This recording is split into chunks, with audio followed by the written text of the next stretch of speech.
election. Well, Megyn Kelly went on assignment to Russia to try to get some answers from none other than Russian President Vladimir Putin himself. Megyn, good morning. To be a fly on the wall, but yes, we are a fly on the wall. We get to see this conversation. It was incredibly dynamic. I can tell you, it was very charged inside of this room. It was sometimes tense. The interview went over the course of 2 days in 2 different Russian cities, Moscow and Kaliningrad. And I pressed President Putin on everything from his feelings about President Trump, which he's never been asked so explicitly about before, to his nuclear threats, to the Mueller indictment. This was the second time that I interviewed Mr. Putin in 9 months. And the first chance I had to push him on whether he knew about his countrymen's interference in our presidential race, and of course, whether he ordered it. Why would you allow an attack like this on the United States? Why have you decided the Russian authorities, myself included, gave anybody permission to do this? Nothing has changed since you and I talked last time in St. Petersburg. Some names have popped up. So what? They could just as easily have been the names of some Americans who are sitting here and interfering in your own political process. But it wasn't Americans, it was Russians.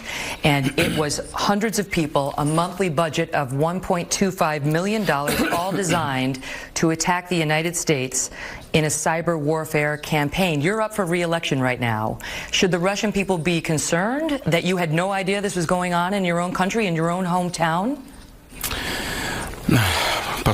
Listen, the world is very large and very diverse, and there is a fairly complicated relationship between the United States and the Russian Federation. And some of our people have their own opinion about this relationship.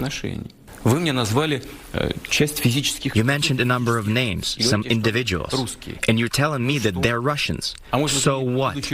Maybe being Russian, they're actually working for some kind of American company.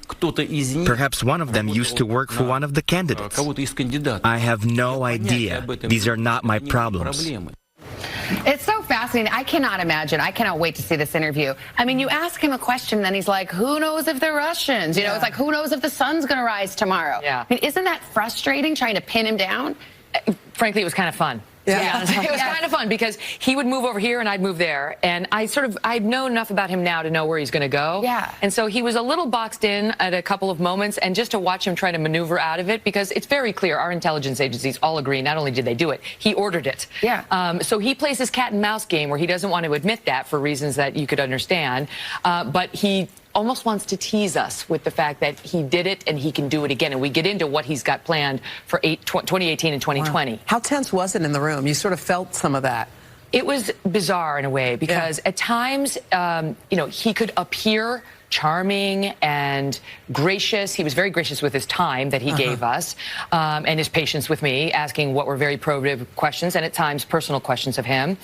And then you're reminded that this is a person who, you know, has supported this man in Syria who's allowing the slaughter of innocents and chemical weapons attacks on children, not to mention the alleged ordering of murders of journalists and dissidents in Russia.